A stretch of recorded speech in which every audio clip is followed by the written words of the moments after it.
Okay, pro wrestling fans, especially old school pro wrestling fans, or those that have a respect for the old school.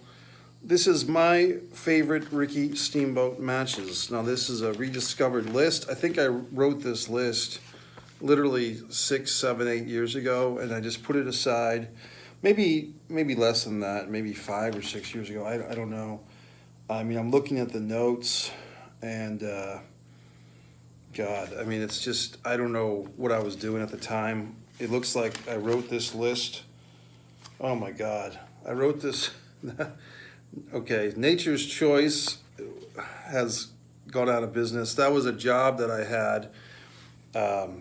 I'm smiling because it was so long ago. It was a mom and pop company, and mom and pop have since been divorced.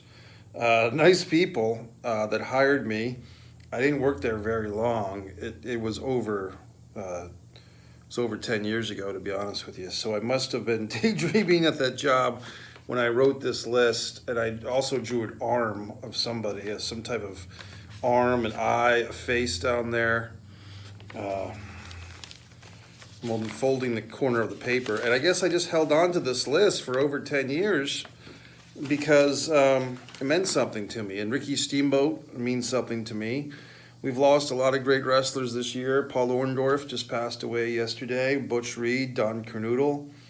These are heroes, real men who wrestled real wrestling matches.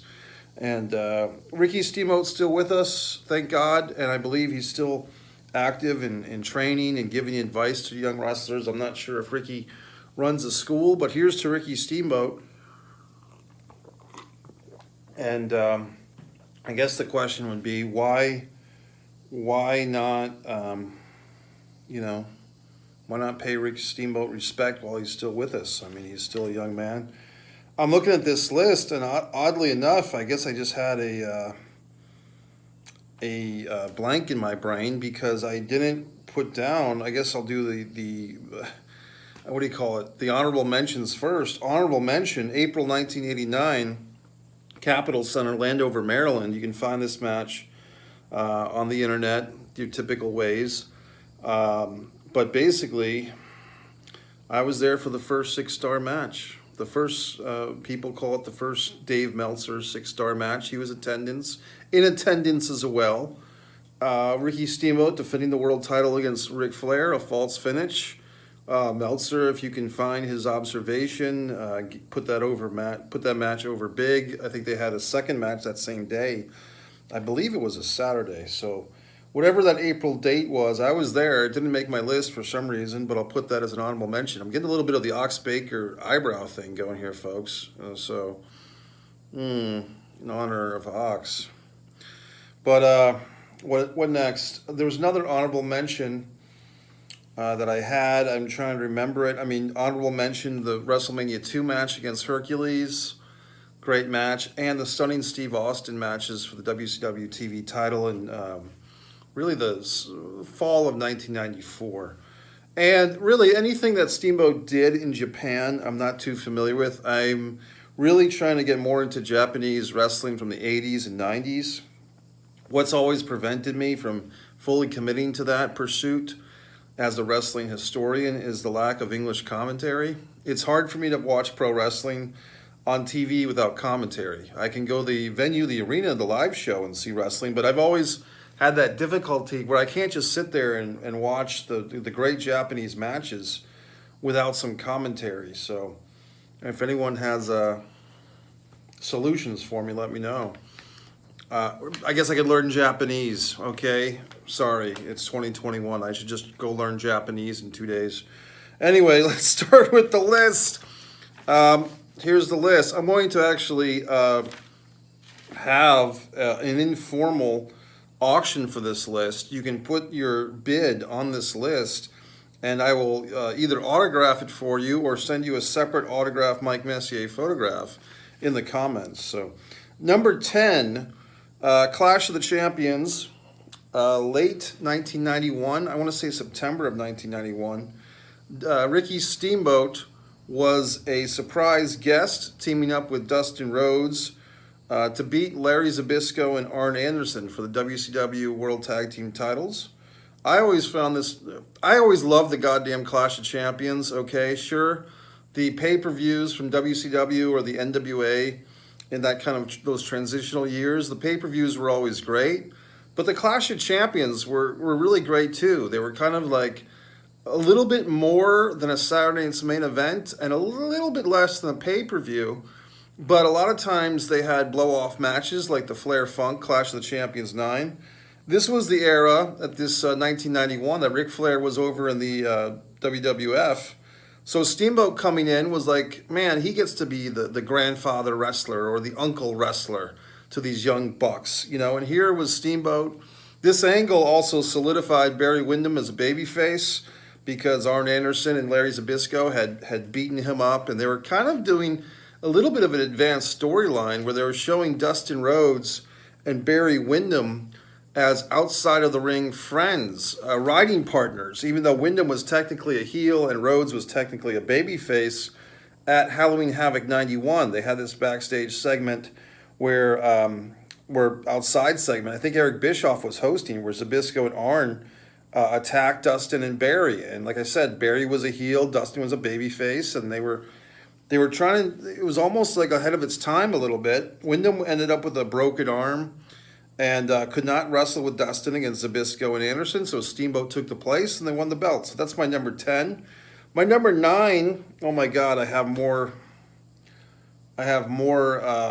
omissions. I omitted, and I apologize, Steamboat's tag team matches with Jay Youngblood. I mean, you're talking about Final Conflict 83, which when I wrote this list, to my defense, I had not seen that match yet. I've seen it in the last 5 years. And Steamboat and Youngblood versus the Briscoes at Starrcade 83. So my apologies to Jay Youngblood. You know, I think his daughter's somewhere on Facebook or YouTube or Twitter or something. So shout out to Jay Youngblood, great wrestler. Number 9 on my list, though, because I'm sticking with the list that I wrote here. With Eddie Gilbert, kind of the same thing, with Eddie Gilbert with a victory over Barry Windham and Ric Flair in 1989. This is what I put for number 9. This match can be easily found. Gilbert was in a feud with Windham and Flair. Now, Dusty had just left the NWA, which again, it was still being called the NWA, although it would be retroactively changed to WCW. So you had like a void of top baby faces, and Steamboat coming in after being gone from the NWA for 5 years and taking that spot to be Eddie Gilbert's partner, scoring the, well, I'll let you watch the match, but you can kind of figure it out, that Steamboat and Flair would go on to have a great series of matches. So once again, another Steamboat Barry Windham thing, and once again, another time when Steamboat's brought in as a surprise guest in a tag team match. So that's pretty exciting. Number 8 is a match. I really like this match. Starrcade 1984, Ricky Steamboat against Tully Blanchard. Now, for those of you that are watching AEW, maybe younger fans, and you're seeing this Tully Blanchard with the FTR, and you're wondering, well, how great is this Tully Blanchard? I would kindly refer you to the Starrcade 84 match where he and Steamboat essentially steal the show. Flair and Rhodes did not have a great main event, you know, by most standards. Tully and Steamboat, best match on the show. Number 7, I've got Clash of the Champions. Clash of the Champions 6 versus Ric Flair. Now, this is a very odd choice for me, and I'll tell you why. Clash 6 versus Ric Flair, because I've always said that that's my favorite wrestling match of all time. So I'm trying to figure out, why did I put that at number 7 here, pretty low on the list, and I think I know why. I think I was trying to make this a list that pertained to Steamboat's activity, like Steamboat's contributions to the match. And in this particular match, it wasn't that Steamboat carried Flair or Flair carried Steamboat. They were just so equally matched. And this was a match where both guys kind of came out pretty strong. I'll let you watch the match because I'm trying not to spoil it for the younger fans. The older fans know what happened, but if you haven't seen this match, Clash of the Champions 6, I believe it was April 2nd, 1989. It's got to be on Peacock. It's got to be on the network for the UK fans and the international subscribe to Mike Messier YouTube channel fans. That's what I went with for number 7. Surprisingly, a little bit low, but I think it'll all work out when we get through this list. Number 6, first Bret the Hitman Hart, WWF video series. I believe these two gentlemen only wrestled twice. I think I've heard Steamboat and Bret say that. Once was at the Capitol Center, Landover, Maryland, and the other was, I believe, in the Boston Garden. And I can't remember right now which of the two is on the WWF video series. But once again, you can find this, I think, even on the Bret Hart 3-disc compilation from 7 or 8 or 9 years ago. It can be found. By the way, the WWF, to their credit, had a great 10 years at least, maybe 15, of really awesome DVDs, like from 2000 to 2015. And then with the network, it just killed it. So they did have a great 15 years of really great DVD making, and just fell by the wayside. So that's number 6, Steamboat versus Bret. Number 5, this was a personal choice. I was a small child. I went to the Capitol Center in 1985. Martial arts fucking match. Ricky the Dragon Steamboat versus Don Magnificent Morocco. Interesting story. I go to the show with my dad, and we had a big weekend, me and my father. I think we went to 2 pro hockey games and the wrestling. I think the wrestling was a Sunday matinee. The hockey games were a Friday and a Saturday, and the big time stuff for a young kid to be enjoying the time with his dad, seeing these sporting events. We get to the fucking show. We're literally in the first match. It's like Scott McGee versus Les Thornton, or Scott McGee versus Paul Christie. And I was probably the only person of the 20,000 to know who these two guys were. Okay. We're watching this match, and suddenly there's a sound and a sound of a cup and a pour, and a feeling, a sensation of liquid on the back of my neck, throughout my shirt. Turn around, and a guy who looked like the fucking berserker, Nord the Barbarian, John Nord, this big scary fuck, had poured, not purposely, but accidentally dropped a beer on the back of me and my father and a few other people. So there was some outrage, but when everybody got a look at this fucking guy, the outrage turned to quiet, because he was scary as fuck. And who knows, it might have been the fucking berserker. It might have been John Nord at the Capitol Center. Maybe he was trying to get a contract, and who the fuck knows. But it's just a memory that always sticks with me, because of the rest of the fucking show. I had this fuckhead's beer all over my neck and back, and I did have a little bit of passive-aggressive revenge, because during the main event, or I think it was actually during this match, Steamboat and fucking Morocco in the martial arts match, I took great pleasure in sitting on the end of my seat, like allowing my chair to go up and then sitting on that, like sitting on the roof of the chair, if you know, because of those arena chairs. So I sat on that, knowing he would not confront me. Even though as a fucking little kid, I just wanted to fuck with him a little bit, because he spilled this goddamn beer on the back of me and my dad and everybody else. And there you fucking have it. It was an interesting moment. My dad and I had a little talk about it afterwards, and my dad said, yeah, when something like that happens, you can either get upset about it or you can try to keep your cool.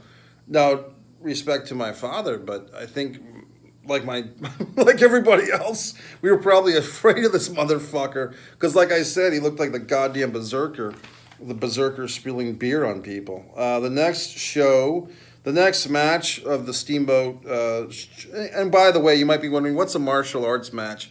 It's basically that both guys wore like cheese, like the Royce Gracie gi, not she, the gi, the outfit, you know, the robe with the fucking belt and everything. And I think they were so babyface. I think that both, like Steamboat wear white and Morocco wore black, and they just beat the crap out of each other, and they did more martial arts, and somehow the match ended, and I believe Steamboat won. The next one we have Morocco versus Steamboat, another feud that's forgotten by assholes and idiots who don't know their history. And unfortunately, those two guys never had a pay-per-view match. That's like the beginnings of pay-per-view. If they were going to have a pay-per-view match, Morocco versus Steamboat, it would have been WrestleMania 2. But by that time, the feud had kind of just about run its course, and they had to move on. But of course, neither guy did anything better. Steamboat beat Hercules, which is actually an honorable mention, and Morocco went to the double DQ with the aforementioned Paul Orndorff, or double countout, and neither one of those matches were particularly good. So I guess it's just a thing where they should have just booked a Steamboat Morocco martial arts match for WrestleMania 2, but they didn't. 4 is the Royal Rumble 1988 against Ravishing Rick Rude. This was a great match. This was, I might have been the actual first ever, if I could be wrong, but I don't think I am. It could have been the first ever televised match of a Royal Rumble show ever. Ricky Steamboat versus Rick Rude, 2 main event caliber guys wrestling in the opener. Very small card in the fact that it didn't have a whole lot of matches, like 5 or 6 matches on this show. They had the Dino Bravo bench press. Of course, the whole Royal Rumble 88 was just a way to fuck with NWA and their Bunkhouse Stampede pay-per-view. But yes, I watched the Royal Rumble 88. Steamboat and Rude have a great match. I have written here Steamboat beat Rude. By my memory right now, I thought it was a 20-minute draw, so I'm not really sure off the top of my head if Steamboat won or if that was a 20-minute draw, but in any event, worth watching, discover for yourself. Once again, that show was not on a pay-per-view. That was live on the USA Network for free. Next match, get this, 30-minute Iron Man match, I won't spoil it, Bash of the Beach 92 versus Ravishing Rick Rude. So it's 4 years later, and these 2 gentlemen have gone about their business. They've both left New York. They've both left Vince, and they've found themselves doing quite wonderfully over in WCW. Rude, I believe, was the U.S. champion going in, and they have this wonderful 30-minute Iron Man match. So I appreciate, yesterday I did my Paul Orndorff tribute, and I gave a couple of referrals to great Paul Orndorff matches, including the Super Brawl 93, Super Brawl 3 in 1993, Orndorff versus Cactus Jack, and Ian Patrick Gagnon, I believe his name is, a fellow Rhode Islander turned Floridian, actually took the time and effort to watch the match, so good for Ian. And now, perhaps Ian and yourselves will say, gee whiz, I really need to see a good Ricky Steamboat match. We're celebrating Ricky Steamboat for no particular reason. Like he's not dead, he's not sick. I'm just doing this because I want to do it. So Ricky Steamboat and Rick Rude have this wonderful 30-man Iron Man challenge match at Bash of the Beach 92. No spoilers. I'm not going to fly like that. Number 2 on the list, it might be shocking. You might have said, oh, gee whiz, Mike, how could this not be number 1? Before I get to that, another honorable mention. For whatever reason, I didn't mention. You're going to be shocked by this honorable mention. Well, guess what? I'm going to save the honorable mention for next, because I have an honorable mention that's such a great match. It could have been number 1, but it's not even on the list that I made over 10 years ago. I was working for Nature's Choice, for Christ's sake. The number 2 choice, WrestleMania 3, Ricky the Dragon Steamboat, Randy Macho Man Savage. Your Intercontinental title is on the line. I can tell you now why this match is not on my list as number 1. Why it's on the list as number 2. There's an asterisk to this match. Every time when I mention it, it fucks with people because then they have to admit that I'm right. The fact that George the Animal Steel was involved in the finish takes away, in my book, a little bit from this match. Not a lot, but enough. The reason why is because it's a very serious storyline. It's the, you tried to make me swallow my tongue angle. Oh, gee whiz. It's the you try to make me swallow my tongue angle from 1987 from a Saturday morning challenge match. And then they do this whole thing. Bruno Sammartino comes out of retirement to wrestle Savage. Everyone's angry at Savage for nearly killing Steamboat. And how do they reward us with the payoff at WrestleMania 3? It's because George Steele had been floating around George Steele actually lost to Randy Macho Man Savage 4 times on Saturday night's main event in total. That's a lot. I mean, they were really stretching that Steele Savage match. I guess it had legs because of Elizabeth, and George Steele had a crush on Elizabeth, but George Steele, for whatever reason, was positioned, and it was fine. It was a fun feud, but it was like he was positioned as the antithesis of Macho Man Savage. It was a great feud in a way. You had this aging veteran George Steele against Macho Man, who's in the prime of his life, the lovely Elizabeth. George Steele. They started breaking out the mine doll. Like George Steele had this fucking weird gorilla doll called Mine that the kids could buy. It was a lot of fun. But I feel like Vince being Vince or whoever, they felt the need to give George Steele a little bit of a shine, a little bit of a rub, a little bit of a WrestleMania moment. So they actually have him interfere in the match. I'll let you watch it. You decide for yourself. I'm sure you've most likely seen that match. It's a great, precise match. Steamboat talks about how Savage and him would rehearse the match because Savage wanted to have the best match ever. And they would go through all these moves, and they would have, like, Savage had it all written out. But for me, if it was Savage's booking decision or Savage's writing decision or whatever, to have George Steele involved, I feel that's an error. I feel it's a mistake. You might think differently. I'm just telling you how I feel. You can feel however you want. I just think it was an error. I just think it was a mistake. And I think it tampers with the match a little bit. Beyond that, the match was great. Steamboat, I believe, wearing those long white trunks. You had to say that Steamboat was one of the most rock-solid physiques in all of professional wrestling.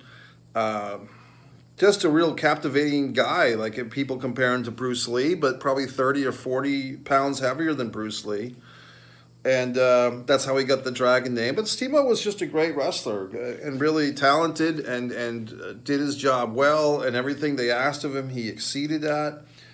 I believe his real name is Richard Blood, which is kind of a cool name for a wrestler anyway, which I think the story goes that Tito Santana happened to be using the name Richard Blood coincidentally enough, and so that Steamboat needed a different name, and there was a wrestler from the past named Sam Steamboat, and they, whoever, Crockett Promotions or somebody, named him Ricky Steamboat after Sam Steamboat. Number one, now here's the honorable mention. Okay, I'm going to name the two matches, and you can decide in your own mind, just a little fun game, which of these two matches I chose as number one. So first we have, it's two of the trilogy matches, Ric Flair and Ricky Steamboat, Chi-Town Rumble 89. I believe it was a Monday night pay-per-view, believe that or not, in Chicago. Steamboat challenging Flair, or Wrestle War 89. Flair and Steamboat. Steamboat now defending against Flair in a 1 hour time limit match with judges.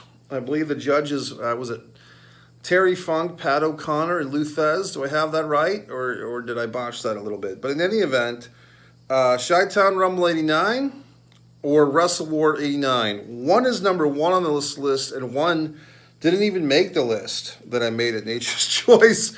The number one choice, my brethren, believe it or not, is Chi-Town Rumble 89. And I put that at number one. Once again, this list is over 10 years old. I think I put that as number one because I felt like Steamboat excelled in that match. The crowd was into Steamboat.